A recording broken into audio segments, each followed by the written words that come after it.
Hi, I'm Steve Ruffin with Design and Process, North America's newest SolidWorks reseller. We cover 7 states here in the South. The other day, I was visiting a client and noticed that he had done this one piece of geometry in sort of a manual fashion. And, it's hard to know everything that's in SolidWorks, right?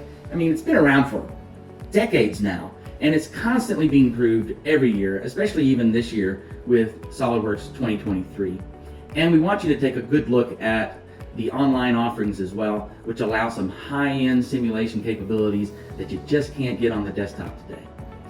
With that being said, let's go fix their problem and show how it could be done maybe simpler. So let's go out and start just a sketch. I think everybody knows how to do that.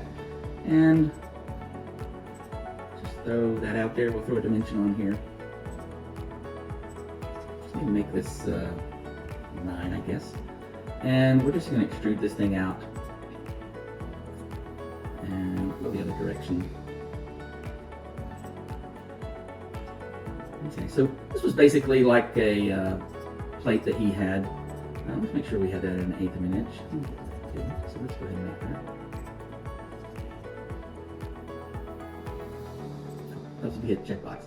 All right, so let's just add another sketch on top here. Let's do a circle from the center. Maybe throw a dimension off of here. Maybe 1/2 inch. And then we're going to just use our offset command here. And let's do 0.625. I'm just going to pick this geometry I just made and pick inside. And then I hit enter again. It repeats just like it would in AutoCAD or in DraftSight. And let's hit enter again. And maybe one more time.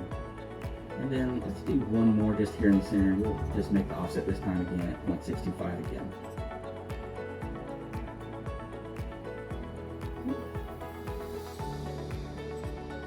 There we go.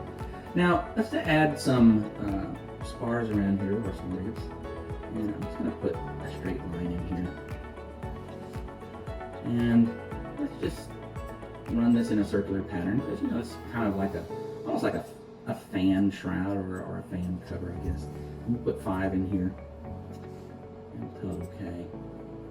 And then let's run the vent command. Now a lot of people don't know where the vent command is, and just because it's under sheet metal doesn't mean you can't use it for other stuff, okay? So that's why we encourage people to take as much training as possible, because there's a lot of things that, while they may be in one course, they're probably applicable to you on a day-to-day basis. This is one of those commands. So let's go in and select the vent command, and if you don't know where it is, let's just pick over here so you can kind of see what happens. SolidWorks has this great tool where if you just pick on the vent and you pick the little eyeball there, it will say, oh look, it's under sheet metal and there's a big red arrow going to it. So you can't get too terribly lost. Alright, so let's pick our boundary here. Now you can kind of see it's cut through that part. And let's, I'm going to make our thicknesses here 0.125. This is the same thickness as our material. And then we're going to make everything 0.25 wide. And then we'll kind of talk over each of these quickly, and then we'll talk about these offsets here as well. Alright, so our next thing here is, let's just pick some ribs. Doesn't necessarily matter which way you pick them, you can do reverse. Okay. So now we've got those in place, and let's pick the spars. You can see that it's already just making the thing for us. And then here in the center, we typically have a fill-in boundary, or a section that's filled in. And you can kind of see we've got a cool little vent here, and the other cool thing here is it tells you what the area is, 50.26 square inches around this entire area, but the open area is 64% of that. So if you need to have an idea of what kind of flow you need to get out of that, that works as well too. So I promised I would show you just a little bit about a couple of these other things here. Let's just look around here and let's make this 0.0625 maybe in these. And you can kind of see as we look underneath here that it leaves that distance there, okay?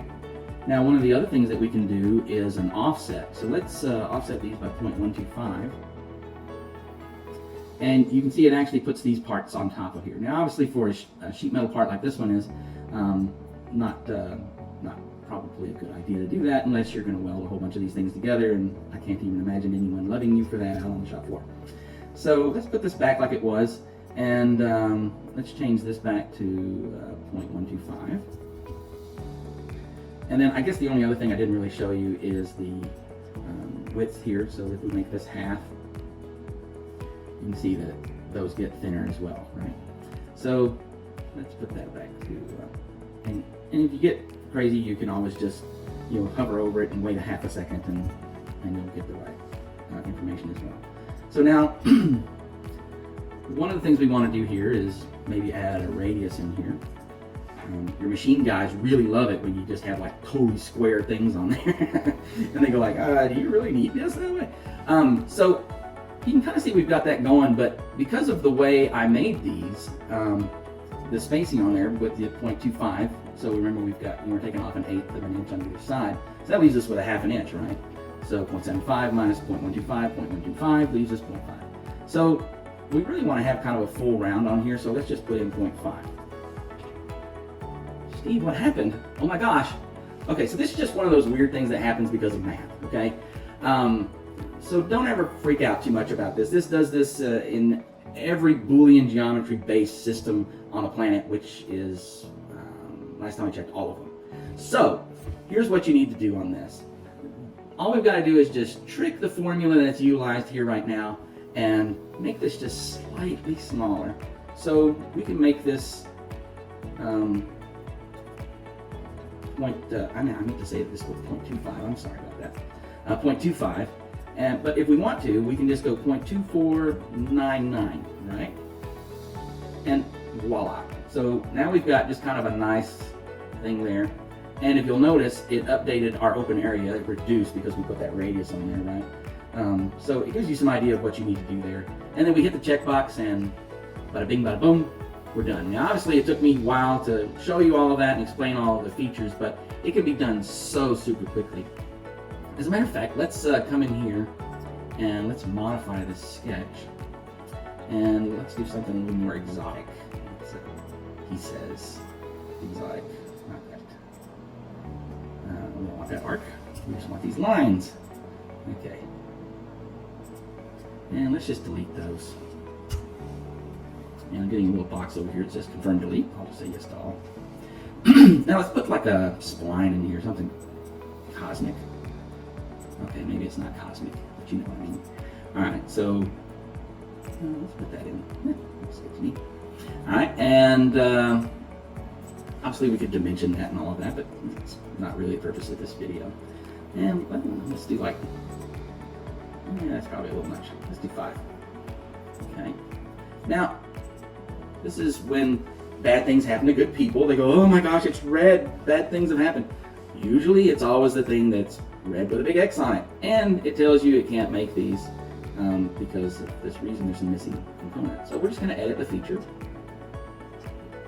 And you can see we have no ribs in here now. So if we come back and we just start putting our ribs back in,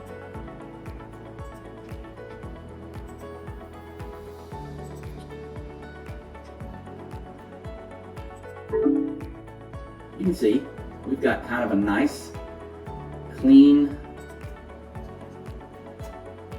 looking, it's an interesting pattern, right? Now I don't know if that game does anything. I don't think it did. It might have, but I doubt it. So last time I think we were at 61% or something like that. Should be, oh, see, we actually made things worse. So now what we could do is put 0.125 in here maybe, see what that does to our design. And that gets us back up to 60%. So let's go with that. There you go. So I hope that was just a nice quick way of, I hope you learned something, I guess I should say. If you have any questions, feel free to go to our website, designandprocess.com. Just go to the contact us sections there. We're always happy to answer questions and help people out. And we'd love to hear from you if you're working on SolidWorks and need our services and our help. We appreciate your time. Thank you.